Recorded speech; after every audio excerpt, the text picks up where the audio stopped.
70 miles per hour. That is where most of you actually swing the driver. And the golf world has been selling you the wrong ball for it.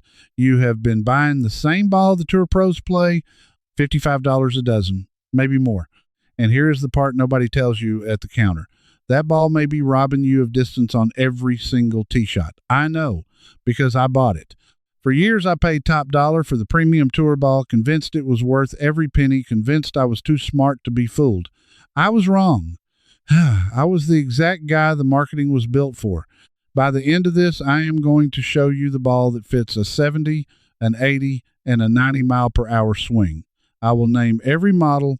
I will give you the compression numbers, and I will show you a free test you can do this weekend in your own kitchen that exposes whether the ball's already sitting in your bag or lying to you.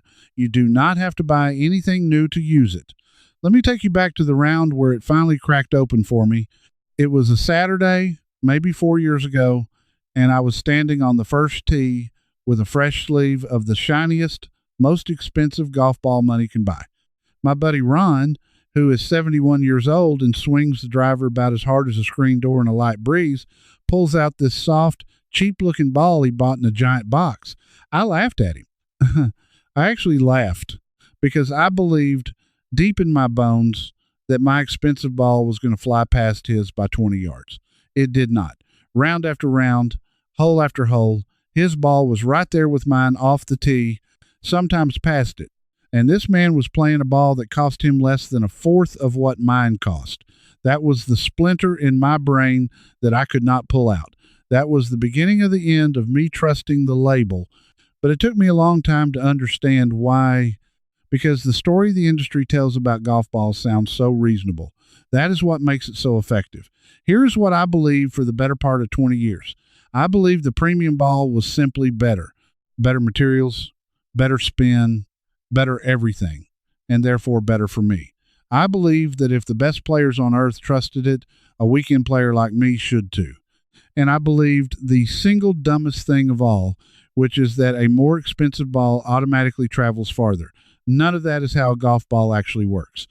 And once you understand the one word they hide from you, you cannot unsee it. That word is compression. Compression is just a measure of how much a golf ball squishes when you strike it. Think of it like a spring. A high compression ball is a stiff, tight spring. A low compression ball is a softer, looser spring. And here is the whole ball game in one sentence. To get the full benefit of a stiff spring, you have to hit it hard enough to fully load it. The tour professionals swing the driver between 115 and 125 miles per hour, some faster. They generate enough force to fully compress a stiff, high compression tour ball, and that is where those balls come alive. That is the swing that ball was designed around. Not yours, not mine, not Ron's. Now let me put real numbers on this so you feel it. The premium tour ball most of you are buying carries a compression rating right around 90, and the firmer version sits close to 100. The softball my buddy Ron was playing, its compression rating is about 38. That is not a small difference. That is a completely different tool for a completely different swing. When you swing at 70, 80, even 90 miles per hour and you put that stiff tour ball on the tee, you physically cannot load that spring all the way. You are leaving energy on the table. The ball comes off softer than the number on the box promised because that number was written for a swing you do not have. So why does everyone still buy the tour ball? Because for decades the message was simple and constant. The best ball is the ball the best players use. And that message made a lot of people a lot of money, while golfers like me kept reaching for our wallets and thanking them for it. Therefore, I did what I should have done 20 years earlier. I stopped trusting the box and I started chasing the actual data. And what I found in the independent testing world changed how I thought about every ball I have ever bought. There is a testing outfit that a lot of serious equipment nerds follow, and they do something the ball companies almost never do in public. They strap balls to a swing robot.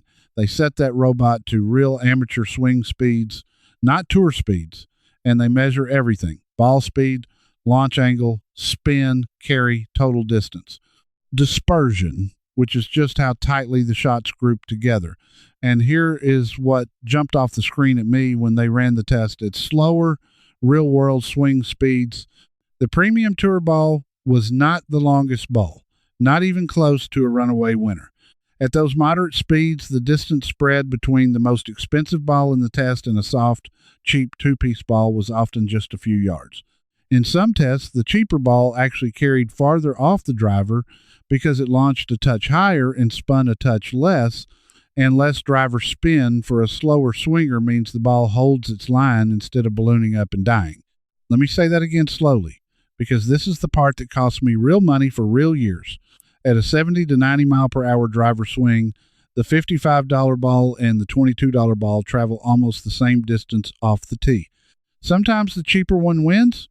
Now think about what that means over a season. Say you play once a week and you go through a dozen balls a month, which is generous if you keep your drives in play. That is a dozen a month. Call it 8 or 9 dozen across a golfing year. The difference between the premium ball at $55 a dozen and a properly fit softball at around $22 a dozen is more than $30 every single dozen.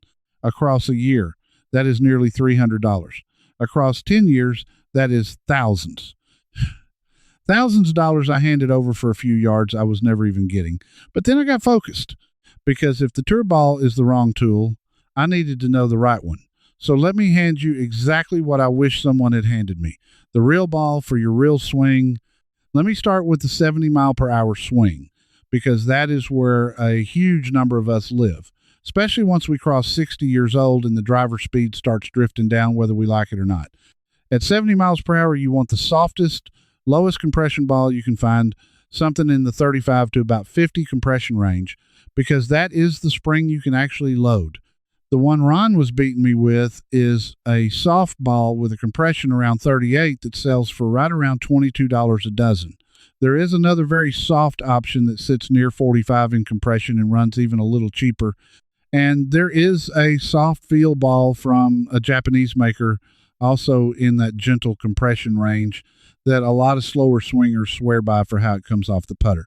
Any of those three will give a 70 mile per hour swinger every yard that swing is capable of producing, plus a softer feel around the greens for less than half the price of the tour ball. That is not a downgrade. For your swing, that is the correct club in the bag. Now, step up to 80 miles per hour. This is the middle ground, and it is where you finally get to add a little performance without paying tour prices. At 80, you can handle a slightly firmer ball, something in the roughly 50 to 70 compression window, and now you can start caring about a bit more greenside bite. There is a mid-compression ball built around a special cover that grabs the grooves, and it lives right in this range. There is a well-loved ball with a name that starts with a Q that has been a value legend for years and fits an 80 mile per hour swing beautifully. And there is a soft tour-style ball from the big Titleist family that is not the tour ball, sits softer, and costs meaningfully less. Any of these keeps your distance and starts giving you real control into the green, usually somewhere between $30 and $40 a dozen. And then 90 miles per hour, if you still swing the driver around 90, and plenty of you do, now you have earned the right to think about a real urethane-covered ball, because you are generating enough speed to make that premium cover pay you back in spin and control. But here is the beautiful secret at 90. You still do not need the $55 flagship. There is a tour ball with that same Q name, a tour version, with a urethane cover and a compression in the 70s to low 80s, and it performs shockingly close to the flagship for a good bit less. There is a soft premium ball from Titleist, not the famous one, the one that starts with an A, that flies lower, spins less off the driver, and is a genuine distance weapon for a swing right around 90. And there is a tour-level ball from a company famous for tires in its softer tour spin family that fits this speed like a glove. And I want you to notice something about how carefully this was built. Think about how many times you have stood at that pro shop counter, ball in hand, guessing whether the box was telling you the truth, guessing whether your swing even matched the number stamped on it. That guessing is exactly what the author of the Iron Clarity Complete set set out to end for good. It is the same honest, no sponsor, no affiliate thinking behind this whole video poured into a set you keep. Swing Strong shows you the loft deception and why off the rack is always a gamble. Iron Decoded teaches you to read every miss and fix it at the source. And Iron Code lays out the complete set composition and gapping blueprint so you finally know exactly what belongs in your bag. Here is a free check you can run tonight. No different in spirit from the saltwater test I just gave you. Go pull your 7-iron and your neighbor's older 7-iron and lay the faces side by side. Look at the loft. You will see with your own eyes that a modern 7-iron is not the same club it was years ago, and that is the loft creep the book exposes in plain sight. The fastest way to get the books is to scan the QR code right there on your screen, or go to the link in the description or the pinned comment. And this matters right now because that next iron purchase is coming whether you are ready or not. And this is what makes you unfoolable in any shop or fitting bay before you spend a dime. But before we build your bag, let me finish the ball story, because what I found next made me a little angry. Once I saw that, I got a little angry, honestly. So there it is, 70, 80, 90, each with a ball that actually matches the spring inside it to the speed of your swing. That alone can save you $300 a year and hand you back yards you did not know you were losing. But I can already hear some of you are saying that is fine for the guy about to buy a new box. But I have got 2 sleeves in my bag right now and a shoebox in the garage full of balls I already paid for. What about me? I am so glad you are still here, because this next part is built specifically for you, the golfer who's not about to throw out perfectly good balls. And it might be the most useful thing in this whole video. Here is the truth. You can get more out of the balls you already own without spending a dime, just by changing how you use them and how you match them to the shot. First thing, stop mixing models mid-round. I used to grab whatever ball was in my pocket, a tour ball on one hole, a rangefinder on the next, a softball after that. Every one of those balls flies a different height, spins a different amount, and rolls out a different distance on the green. Your body cannot calibrate to a moving target. Pick one model, the softest one you own that matches the speeds I just gave you, and play that same model for the entire round. Your distance control on approach shots, and especially your speed on the greens, will tighten up immediately, and it costs you nothing. Second thing, and this one is for anybody stuck playing a firmer ball than their swing wants. If all you have is a stiff, high compression tour ball sitting in the garage and you are a 70-mile-per-hour swinger, do not waste it in cold weather. A firm ball feels like a rock and plays even firmer when the temperature drops, and it robs a slower swing of feel and carry. Save those firm balls for the hottest, driest days of summer when the ball is softest and the ground is running, and play your softer, lower compression balls when it is cool. Same golfer, same swing, better result just for matching the ball to the day. Third, and this is the one almost nobody does, tee it higher with the softer ball and a driver. A slower swing needs launch, and a soft ball teed up so that half of it sits above the crown of the driver will launch higher, spin less, and carry farther than the same ball crushed into the turf on a low tee. It is free yards, hiding in the balls and clubs you already own. I added real carry, doing nothing but raising my tee 1/8 of an inch and switching to a ball my swing could actually compress. So you do not have to buy anything to start winning here. You just have to stop using good equipment the wrong way. But even after you have matched the ball to your speed and stopped fighting yourself, there is one last thing, one test. And this is the thing the industry really, truly does not want to become common knowledge, because it works on every single ball in your bag, cheap or premium, and it exposes something you paid for that you never got. Let me tell you how I found it. Buried in the deeper work of that same independent testing group is a study most golfers have never seen, where they cut balls open and measured how well the core sat inside the cover. And they found that golf balls are not perfect little spheres of even weight. Some of them are out of balance. The core sits slightly off center. One side of the ball is heavier than the other, and a ball that is out of balance does two nasty things. It wobbles in the air, and worse, on the greens, it rolls toward its heavy side. So a perfectly stroked putt drifts offline through no fault of yours. Now here is the part that made my jaw drop. Being out of balance is not just a cheap ball problem. Premium balls can be out of balance too. You can pay $55 a dozen and still get sleeves with balls that will not roll true. And for years, there was no way for a regular golfer to know which ones, except there is.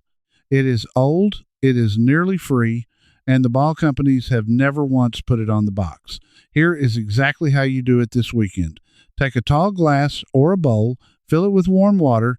Now start stirring in regular table salt, spoon after spoon, and keep stirring until so much salt is dissolved that a golf ball dropped in the water floats instead of sinking. It takes more salt than you think, so be patient. Once your ball floats, dry it off. Draw a small dot on the very top where it is sitting and give the ball a good spin in the water with your finger. Let it settle. If that same dot keeps rolling back to the top or a different spot always rises to the top, that ball is out of balance. The heavy side is sinking to the bottom every time. Spin it a few times to be sure. A perfectly balanced ball will stop in a random place every time with no favorite side rising up. Do this with a whole sleeve and you will be stunned. You will find balls that settle to the exact same spot over and over, and you will find balls that stop wherever they please. The ones that always show you the same side are the ones that have been quietly costing you made putts and clean ball flight. Set those aside for the range or for water holes. Play the balanced ones when it counts. And here is how you turn it into real strokes. Not just a party trick. When you find a balanced ball, mark your alignment line on the balance point, the spot that keeps settling upward, and putt with that line pointed at your target. You are now rolling the ball on its true axis, the way a tour player's fitted ball is meant to roll, except you did it yourself in your kitchen with a bag of salt. I have watched short putts that used to slide by on the low side start dropping in the center of the cup, and I did not change my stroke at all. I just stopped putting a wobbling ball. That is the whole con laid bare. The truth was always there. A golf ball should be balanced, it should match your swing speed, and it should cost what it is worth to you, not what a tour player's contract says it is worth.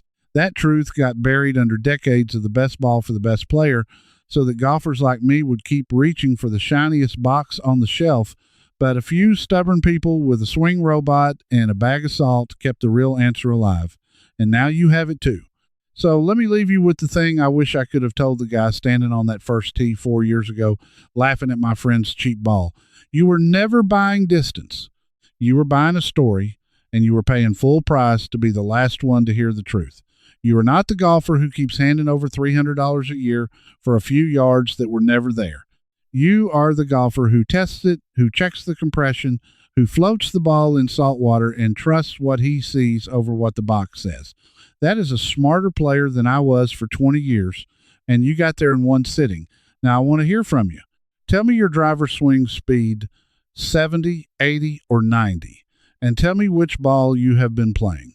If you have been paying $55 a dozen for the flagship tour ball with a 70-mile-per-hour swing, I especially want you to leave a comment and tell me, because you are exactly who this video was made for, and I want to know how many of us there are. Drop it below. I read them. And if you are the kind of golfer who's done paying for hype and wants the honest truth about what actually works, subscribe and stand with the rest of us who see through the marketing. Next time I am opening up the wedges, and I'm going to show you the one number stamped on the sole that determines whether you chunk it or nip it clean, and why the expensive wedge in the pro shop might be the exact wrong one for the way you actually play. There is also a free guide waiting for you that lays out the right ball and the right setup for every swing speed, so you never overpay again. Go do the salt test this weekend, then come tell me what you found. I promise it will change the way you look at every ball in your bag. I'm not done with you yet. Inside the Honest Fairway Club, I walk you through my full ball fitting system for your exact swing speed, picking up right where I just stopped. In there, you can ask me your own question, and a real person answers myself. You won't be doing this alone. Just point your phone's camera at the code on the screen. Cancel anytime with one click. No risk. Now that you've got the right ball, let's find the driver that fits your game and adds easy yards off the tee. I'll show you the best one for your handicap. It's starting right here.